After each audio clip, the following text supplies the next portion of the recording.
ஆண்டவராக இயேசுவின் நாமத்தில் தொலைக்காட்சி நேயர்களுக்கு அன்பின் வாழ்த்துக்கள். இந்த நாளிலே நம் எல்லாருக்கும் பரிச்சயமான, அதிகமாய் திருமணங்களிலே பேசப்படுகிற, மனப்பாடமாய் சொல்லப்படுகிற ஒரு வார்த்தை 127ஆம் சங்கீதம். இது எல்லா திருமணங்களிலேயும் பேசப்படுகிறது, பாடல் பாடப்படுகிறது. கர்த்தர் வீட்டை கட்டாராகில். திருமறையிலே இந்த ஒரு வசனம்தான் எதிர்மறையில் ஆரம்பிக்கிறது. எதிர்மறையில இஃப் நாட். இதனால் என்னுடைய செய்தி என்னவென்றால் த லேபர் தட் ஃபெயில்ஸ். இன்றைக்கு தேவன் அந்த வசனம் எப்படி சொல்லுகிறது? கர்த்தர் வீட்டை கட்டாராகில். ஒரு குடும்பத்தை கட்டுகிறவர் கர்த்தர். Man builds the house but God builds the home. ஒரு மனிதன் வீட்டை கட்டலாம், ஆனால் குடும்பத்தை கர்த்தர் தான் கட்ட முடியும். இன்றைக்கு வீட்டை கட்டுகிற அநேகருடைய வாழ்க்கையை பார்க்கிறேன், குடும்பங்கள் கட்டப்படவில்லை. மன்னிக்க வேண்டும். இந்த வீட்டை கட்டுகிற இந்த கட்டட தொழிலாளிகள் அவருடைய குடும்பங்கள் கட்டப்படவில்லை. நான் பல ஆண்டுகளாய் பார்க்கிறேன். என்னுடைய திருச்சபையில ஏராளமான கட்டட தொழிலாளிகள் இருக்கிறார்கள். நிறைய பேர் வீடெல்லாம் கட்டுறாங்க, ஆனால் அவங்க குடும்பம் கட்டப்படலை. அது என்ன காரணமோ தெரியல. உண்மை உத்தமம் இல்லையோ எனக்கு தெரியல. அது எல்லாரையும் குற்றப்படுத்த விரும்பவில்லை. வீடுகளை கட்டுகிறார்கள், ஆனால் சொந்த வாழ்க்கை கட்டவில்லை. மனைவி ஒரு பக்கம், கணவன் ஒரு பக்கம், தகாத வாழ்க்கை, இல்லீகல் அண்ட் இம்மாரல் லைஃப். நான் சொல்ல வந்த வார்த்தை கர்த்தர் வீட்டை கட்டாராகில். அப்படியானால் அந்த முதல் வார்த்தை, ஒரு வீட்டை கட்டுவதற்கு முதல் காரணம் கர்த்தர், பணம் அல்ல, படிப்பல்ல. இன்னைக்கு நிறைய பேர் இந்த திருமண வாழ்க்கையை பெண் பார்க்கிற பெற்றோர்கள் மகனுக்கு மகளுக்கு அந்த கர்த்தர் என்ற இடத்துல ஜாதி, பணம், வசதி, வாய்ப்பு, எப்படி சொன்னாலும் புரியும். கலர் வருது, கேஷ் வருது, கலர் வருது, காஸ்ட் வருது, அங்க கர்த்தரே இல்லை. திரும்ப சொல்லுகிறேன், கர்த்தர் வீட்டை. அப்படியானால் அந்த வீட்டை கட்டுகிறவர் கர்த்தர் தான். அது நிறைய பேருக்கு புரியல. கர்த்தர் வீடு. அப்படியானால் ஒரு வீடு கர்த்தரால் தான் கட்டப்படும். அதுல ஒரு வார்த்தை எழுதப்பட்டிருக்கிறது, அதை கட்டுகளுடைய பிரயாசங்கள் எல்லாம் விருதா. நீங்க எவ்வளவு முயற்சி பண்ணினாலும், என்னதான் நீங்க காரியங்களை செய்தாலும், நிறைய பேர் பார்க்குறேன், நேரம் பார்க்குறோம், ஜாதகம் பார்க்குறோம், பொருத்தம் பார்க்குறோம், நிறைய பார்க்குறோம். ஆனால் அப்படி நேரம் பார்த்து, ஜாதகம் பார்த்து, பொருத்தம் பார்த்து பண்ணுகிற பல கல்யாணங்கள் அடுத்த 6 மாதம் விவாகரத்து. சென்னை உயர்நீதிமன்றத்துல ஆயிரக்கணக்கான விவாகரத்து வழக்குகள் நிலுவையில் இருக்கிறது. மற்ற எல்லா வழக்குகளை விட இன்றைக்கு விவாகரத்து வழக்குகள் தான் மேலான. அதுல கிறிஸ்துடைய வழக்குகள் அதிகம். இங்கே கர்த்தர் இல்லை, தேவன் இல்லை, தேவனுடைய வார்த்தை இல்லை. எங்கே கர்த்தர் இருக்கிறாரோ அந்த வீடு கட்டப்படும். எனவேதான் அந்த வார்த்தை எப்படி சொல்கிறது? கட்டாராகில். அறிவு, திறமை, அனுபவங்கள் இதெல்லாம் நல்லது, ஆனால் கர்த்தர் மேலானவன். That is good. தேவன் பெஸ்ட். அடுத்த உணவு எழுதப்பட்டிருக்கிறது 2 முறை, விருதா விருதா. 2 முறை அந்த வார்த்தை வருது. பிரயாசங்கள் விருதா, நீங்கள் விழித்திருக்கிறது விருதா. இன்னைக்கு பாருங்களேன், ஆலயத்துக்கு வர்றதில்லை, கேட்டா வேலை. அன்னைக்கு வேலைக்கு போனா 2 சம்பளம். அது கட்டாயமா இருந்தால் பரவாயில்லை. இவரே விரும்புகிறார், அதை இவரே விரும்புகிறார். அன்னைக்கு வேலைக்கு போட 2 சம்பளம் கிடைக்கும். அன்னைக்கு தான் வேலைக்கு கூப்பிடுறாங்க, அன்னைக்கு தான் வேலைக்கு கூப்பிடுறாங்க. என் அன்பு சக தொழிலாளர்களே, உங்களுடைய கஷ்டம் எனக்கு புரியுது. ஆனால் அந்த நாளை கர்த்தருக்கு என்று அர்ப்பணித்து பாருங்கள், வாழ்க்கை சிறப்பாக இருக்கும். 2 முறை வார்த்தைப்பட்டது வேஸ்ட் வேஸ்ட் வேஸ்ட். விருதா விருதா விருதா. நீ எவ்வளோ கஷ்டப்படுங்க, எவ்வளோ பிரயாசப்படுங்க, பொத்தலான பையிலே போடுவது போல. இன்றைய ஒரு எல்லாரும் விரும்புகிற வாழ்க்கை என்ன? நீங்கள் எல்லாரும் விரும்புகிற ஒரு 7 காரியங்களை சொல்லுகிறேன். இந்த பூமியில மனிதனாய் பிறந்த எல்லாரும் விரும்புகிற 7 காரியங்கள். Number 1, a good family life. எல்லாம் தான் விரும்புகிறோம். நல்ல மனைவி அமையணும், நல்ல கணவன் அமையணும், நல்ல வீடு அமையணும், a good family life. அது எல்லாரோட விருப்பம். அதுக்கு தேவை கர்த்தர். 2வது, தீமையிலிருந்து நான் பாதுகாக்கப்பட வேண்டும். என்னுடைய முதல் குறிப்பு என்னவென்றால், things in the life that most people desire. ஜனங்கள் விரும்புகிற எல்லாரும் விரும்புகிற ஒன்று. நம்பர் 1 நல்ல குடும்பம். யாருமே ஊதாரி குடும்பத்தை விரும்புவதில்லை. இரண்டாவது ஒரு பாதுகாப்பான வாழ்க்கை, அதுதான் இன்சூரன்ஸ்லாம் பண்றோம். மூன்றாவது நாங்கள் செய்யும் தொழிலே ஒரு வெற்றி, சக்சஸ் இன் எ ஒர்க். ஒரு தொழில் பண்றோம், சும்மா பண்ணல. ஒரு வியாபாரம் பண்றோம், அதுல முன்னேற்றம் வரணும். ஒரு இடத்துல வேலை செய்கிறோம், அதுல முன்னேறும். ஒரு நிறுவனத்தில் பணியாற்றுகிறோம், we expect success. அதாவது தொழிலே முன்னேற்றம், வாழ்க்கையில முன்னேற்றம், தாங்கள் வேலை செய்கிற அந்த அந்த அந்த அந்த நிலையில முன்னேற்றம், அந்த கம்பெனியில முன்னேற்றம் எல்லாரும் விரும்புகிறோம். நான்காவது, அன்பானவர்களே, வாழ்க்கையில் வருகிற போராட்டங்களை மேற்கொள்ள ஒரு விருப்பம். Victory when there is a war. ஒரு பாடு வருது, ஒரு போராட்டம் வருது, எப்படியாகிலும் அதை ஜெயிக்கணும். இன்னைக்கு குடும்பமே போராட்டம் தானே. இப்படி அப்படி சொல்லுவார்கள். இந்த வெல்டிங் உள்ள வித்தியாசம். இந்த வெல்டிங் முதல்ல தீப்பொறி வரும், அப்புறம் இணைக்கும். ஆனா வெட்டிங்ல இணைக்கும், அப்புறம் தீப்பொறி வரும். இதுதான் வாழ்க்கை. எல்லா வீடுகளையும் வீட்டுக்கு வீடு வாசப்படி, அது ஊழியக்கார் குடும்பங்கள்ல கூட உண்டு. ஆனா ஒண்ணு, ஜனங்கள் விரும்புவது என்ன? ஒரு சமாதானமான வாழ்க்கை. முதலாவது சொன்னேன், நல்ல குடும்பம். இரண்டாவது பாதுகாப்பான குடும்பம். மூன்றாவது வெற்றியான குடும்பம். நான்காவது யுத்தமில்லாத ஒரு குடும்பம். இதைத்தான் எல்லாம் விரும்புகிறோம். ஐந்தாவது தேவனுக்கு பிரியமான ஒரு குடும்பம். Praise to God. இதான் விரும்பும். தேவனுக்கு பிரியமான ஒரு குடும்பம் இருக்கணும்.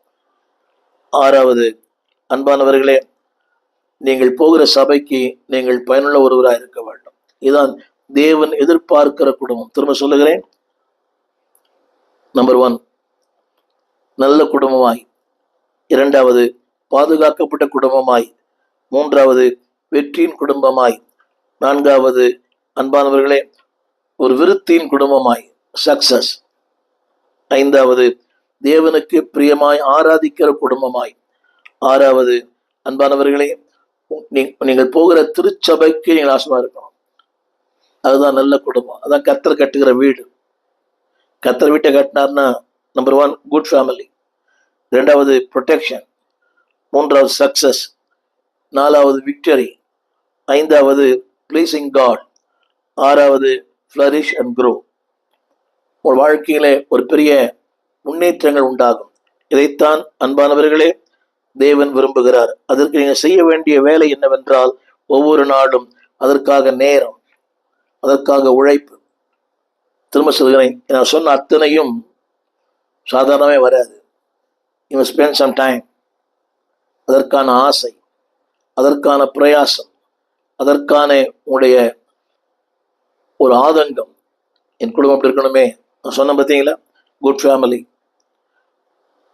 ப்ரொடெக்ஷன், என்னுடைய பாதுகாப்பு இருக்கணும், வெற்றி இருக்கணும், முன்னேற்றம் இருக்கணும், தேவனுக்கு பிரியமா இருக்கணும். இதற்கெல்லாம் அன்பானவர்களே உங்கள் நேரத்தையும் உங்கள் சக்தியையும் தேவன் தந்த தாளங்களை பயன்படுத்தணும். Spend your time, spend your potential, spend your energy. இதெல்லாம் நடக்கணும்னா இது தானா வராது. தமிழ்ல சொல்லுவார்கள், படுக்கை தானாய் விரிக்கப்படாது, பாத்திரம் தானாய் கழுவப்படாது, சாப்பாடு தானாய் மேஜைக்கு வராது. It spend the time. உங்களுடைய எனர்ஜி, உங்களுடைய அந்த உழைப்பு இருக்குது, நேரம் இருக்கு. இன்னைக்கு எல்லாம் அப்படிதான் விரும்புறாங்க. நான் ஒண்ணுமே செய்ய மாட்டேன், ஆனா கர்த்தரை ஆஸ்வதிக்கணும். சபைக்கு போக மாட்டேன், ஜெபம் பண்ண மாட்டேன், ஆராதிக்க மாட்டேன், நான் ஊழியம் செய்ய மாட்டேன், காணிக்கை தர மாட்டேன், எதுவுமே தர மாட்டேன், ஆனா கர்த்தரை ஆஸ்வதிக்கணும். நிறைய பேரை பார்க்கிறேன். என்னுடைய திருச்சபையில பகல் வேலை செய்கிறார், 3 வேலை செய்யறாங்க. ஒரு நபர் 3 வேலை செய்கிறார், ஆனா ஏழ்மை, வறுமை, இன்னும் அந்த குடிசை வீடு. இது தவறாக திரித்து கூற விரும்பவில்லை. 3 வேலை செய்கிறவர் நல்லா இருக்கலாமே. எத்தனையோ பேரை பார்க்கிறேன், இன்னும் சிலரை பார்க்கிறேன். குறைந்த வருமானம், தினக்கூலி.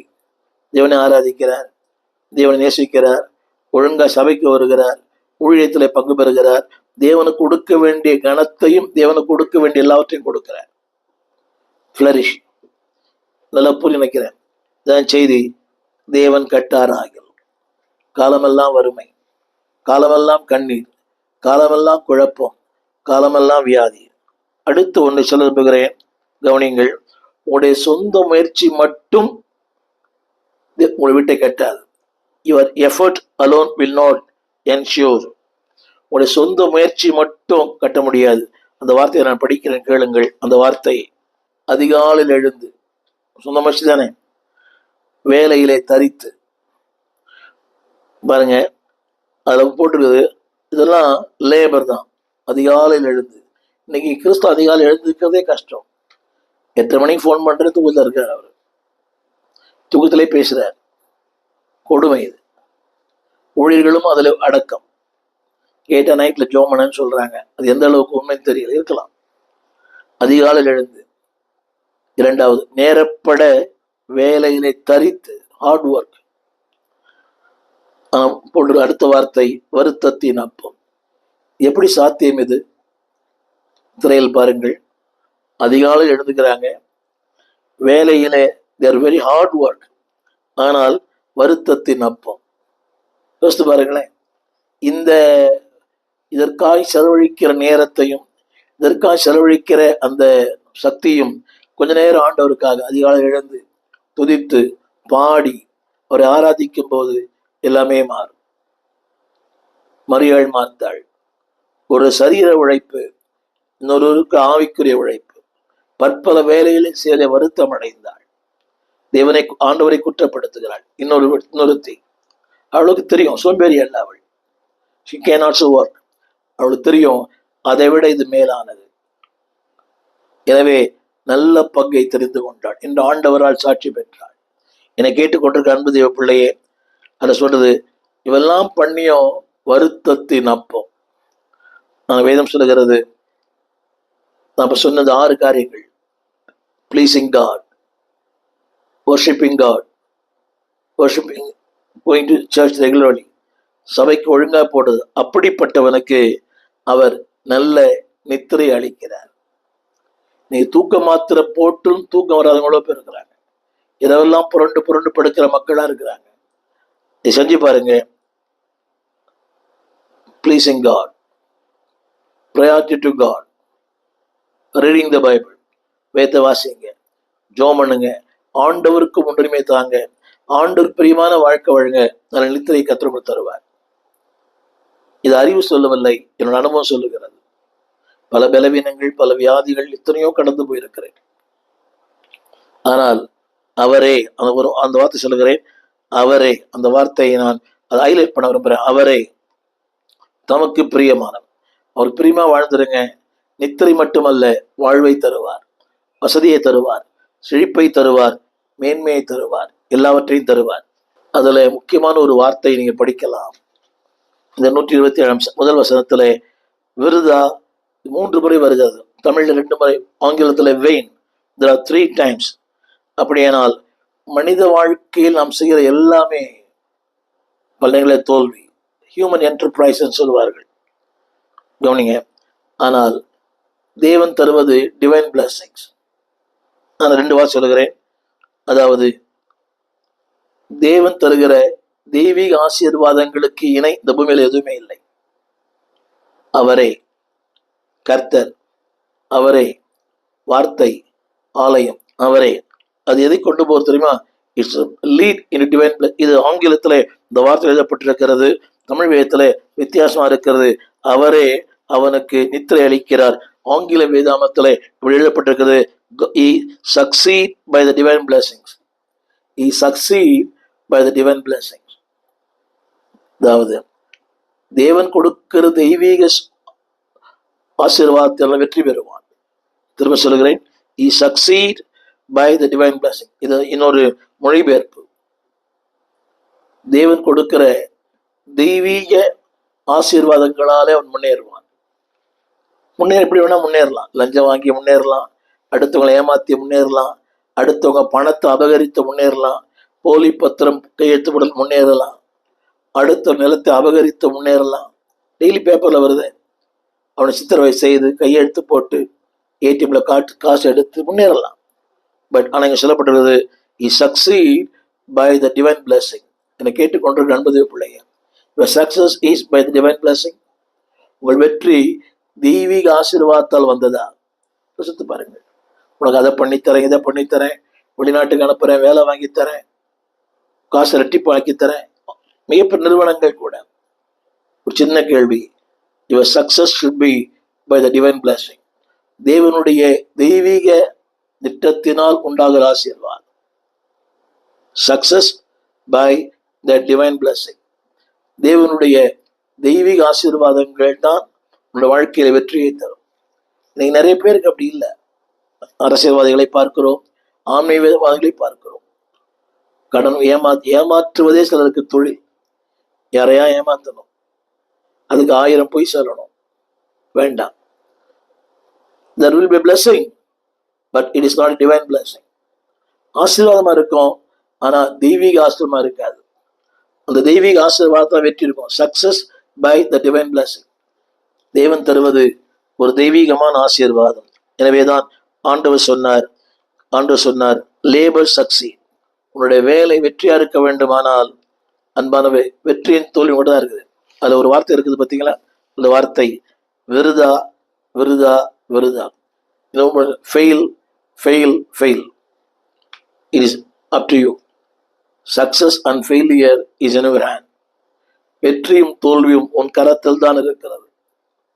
வெற்றி பற்றி வரும் by the divine blessings of God, the divine ways of God. அவருடைய வழிகளிலே, அவருடைய வார்த்தையிலே, அவர் கீழ்ப்படிவதனாலே, அவருடைய சித்தத்தின் மையத்தில் இருப்பதினாலே you'll have a divine blessings. திரும்ப சொல்கிறேன், இந்த பூமியிலே பாதுகாப்பான இடம் தேவ சித்தத்தின் மையத்தில் இருப்பது. தேவத்து மையத்தில் இருந்து பாருங்க, nothing will harm you. ஒண்ணுமே அசைக்காது. The divine blessing is based on keeping the center of God's will. தேவனுடைய மையத்தில் இருப்பதுதான் மிகப்பெரிய ஆசீர்வாதம். நம்முடைய குடும்பங்களிலே முதல்ல சொன்னேன், பொதுவான வாழ்க்கை. என்ன சொல்கிறார்? அதாவது ஒரு குடும்பத்தில் இருக்க வேண்டிய கர்த்தர் வீட்டை, தமிழ்ல வீடுன்னு போட்டிருக்கு, ஆங்கிலத்துல ஃபேமிலின்னு போட்டிருக்கு. தமிழ்ல ஆங்கிலத்துல த ஃபேமிலிஸ். அந்த வீடு என்பது சபையை கூட குறிக்கும். ஆங்கிலத்துல எழுதப்பட்ட வார்த்தை ஹோம், நாட் ஹவுஸ். ஹோம். திரும்ப சொல்லுகிறேன், வீடு என்பது கட்டடம், ஹோம் என்பது குடும்பம். கவனிங்கள், ஒரு குடும்பத்தார் விரும்ப வேண்டிய முக்கியமான காரியங்கள். நம்பர் ஒன் விரும்ப வேண்டிய 3 காரியங்கள். நம்பர் 1, அது தவறே இல்லை. எங்க கூட ஆஸ்வதிக்கப்படணும், சிறப்பாக இருக்கணும், மேன்மையா இருக்கணும், தவறே இல்லை. ஆனால் அந்த விருப்பத்திற்கு சில காரணங்கள், அடிப்படை அஸ்திபாரங்களா இருக்க வேண்டும். தட் மஸ்ட் பி சம் பேசிக்.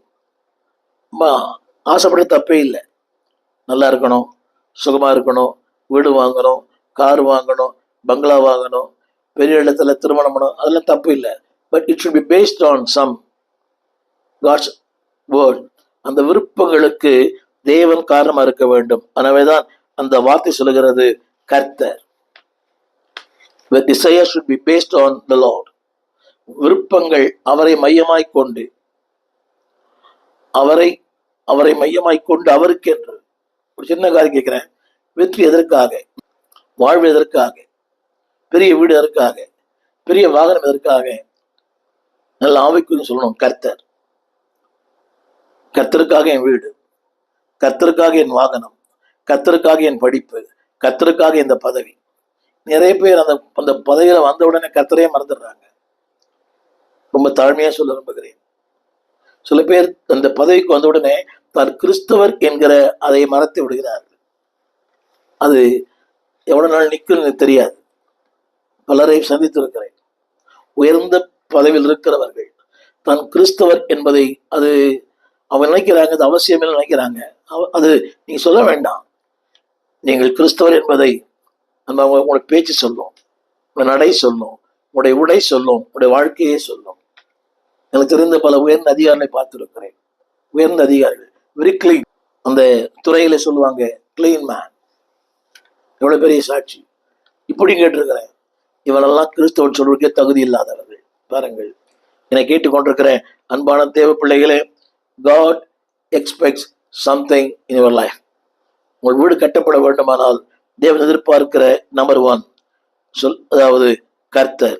அவர் மட்டும்தான் ஒரு வாழ்க்கையிலே அந்த 3வது 5 வசனங்களை சொல்லுகிறேன். 5 வசனம் அப்படி வரும்போது தேவன் சொல்லுகிறார், அதுல 3 வசனம்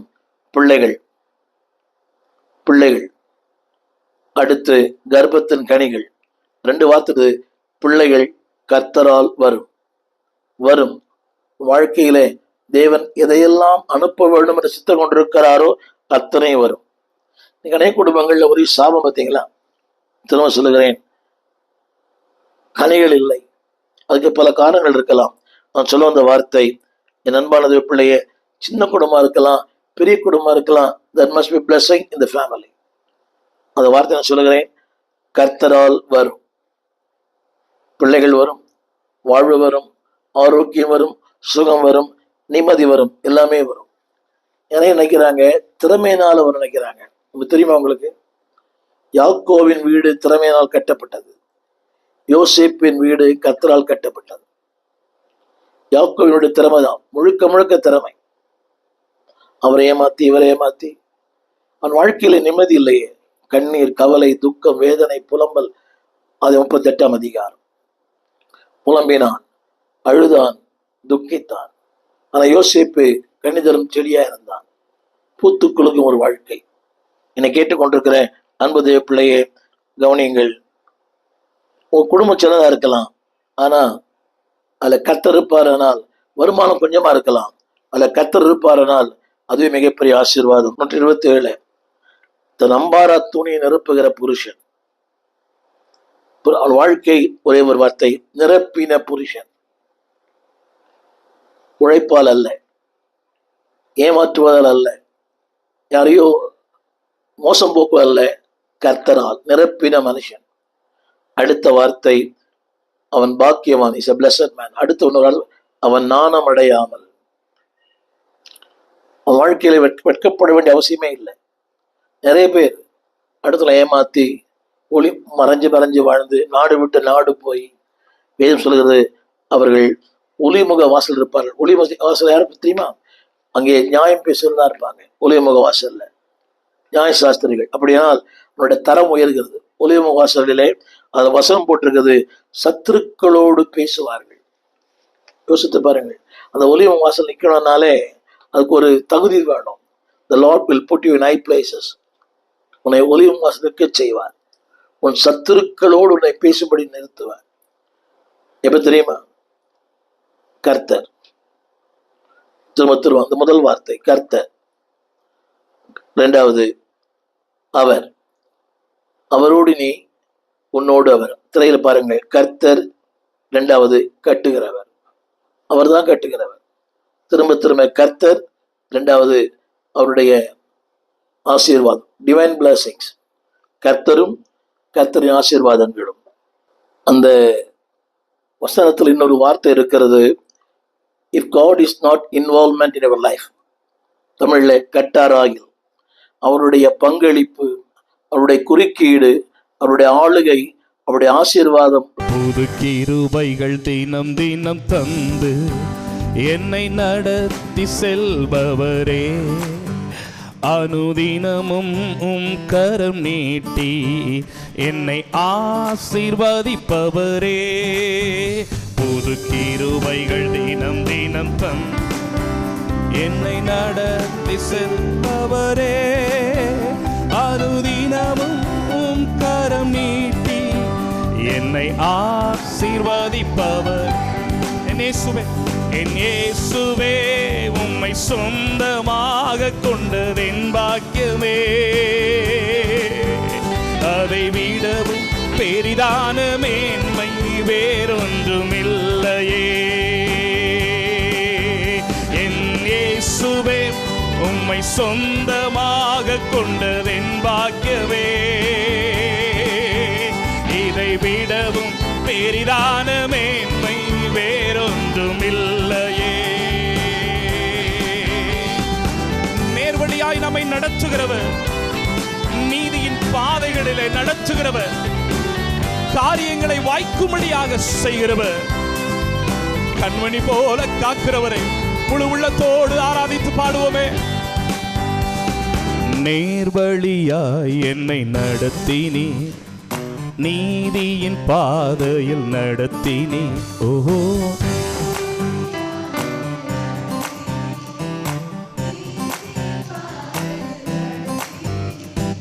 காரியம் வாய்க்கச் செய்தீ, என்னை கண்மணி போல் காத்திட்டீ.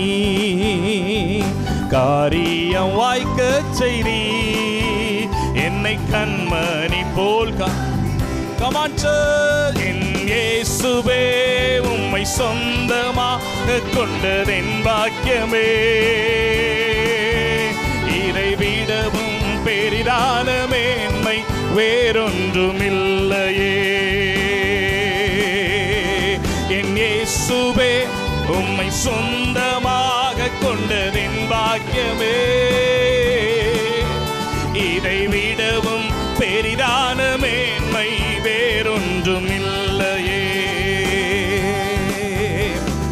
பாதங்கள் சறுக்கின வேளையில் பதறாத கரம் நீட்டி தூக்கினி. என் பாதங்கள் சறுக்கின வேளை, ஓஹோ, பதறாத கரம் நீட்டி தூக்கினி. என் பாரமெல்லாம் நீக்கினி, என்னை பாடி மகிழச் செய்தீ. என் பாரமெல்லாம் நீக்கினி, என்னை பாடி மகிழச் செய்தீ. என் இயேசுவே, உம்மை சொந்தமாக கொண்டு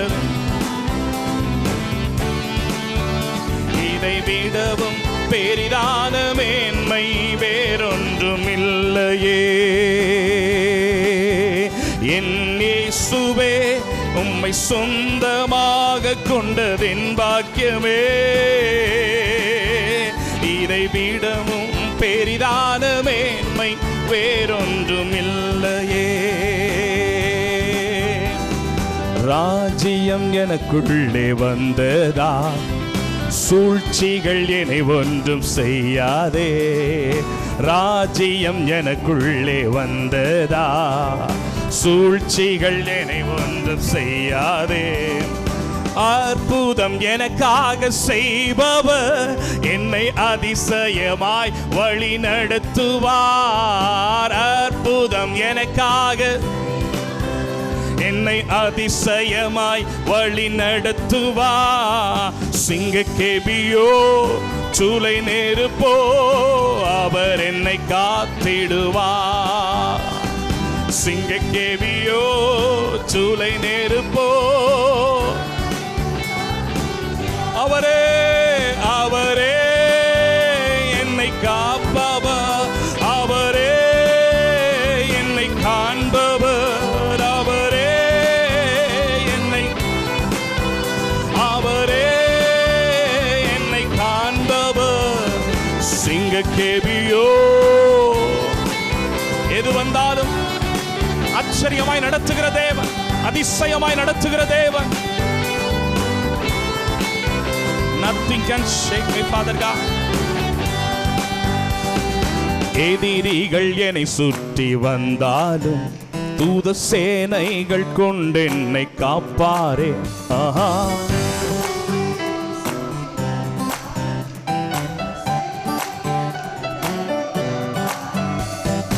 ஆவியினால் யுத்தம் வெல்வேனே, சாத்தானை சமுத்திரம் விழுங்குமே. ஆவியினால் யுத்தம் வெல்வேனே, சாத்தானை சமுத்திரம் விழுங்குமே. சிங்கக்கேபியோ சூளை நெருப்போ,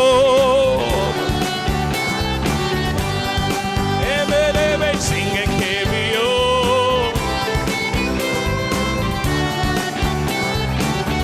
அவரே அவரே என்னை காண்பவர். அவரே என்னை காப்பவர்.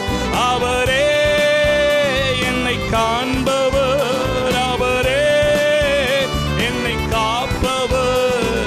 சிங்கக்கேபியோ சூளை, ஆமென் ஆமென் ஆமென். சிங்கக்கேபியோ, ஒரு முறை கூட சிங்கக்கேபியோ சூளை நெருப்போ, சிங்கக்கேபியோ சூளை நெருப்போ, அவர் என்னை காத்திடுவார். எங்கள் விலாசம் போதகர் ஸ்டீஃபன் தேவகுமார், திறந்த வாசல் சபை, நம்பர் 65, பரமானந்த தெரு, 7 கிணறு, சென்னை 600001. தொடர்புக்கு 9841839287. மேலும் 0444183330. எங்கள் மின்னஞ்சல் stephen.opendoor@gmail.com. எங்கள் தேவ செய்திகளை யூடியூப் சேனலில் பார்த்து பயனடையுங்கள். தேவன் உங்களை ஆசீர்வதிப்பாராக.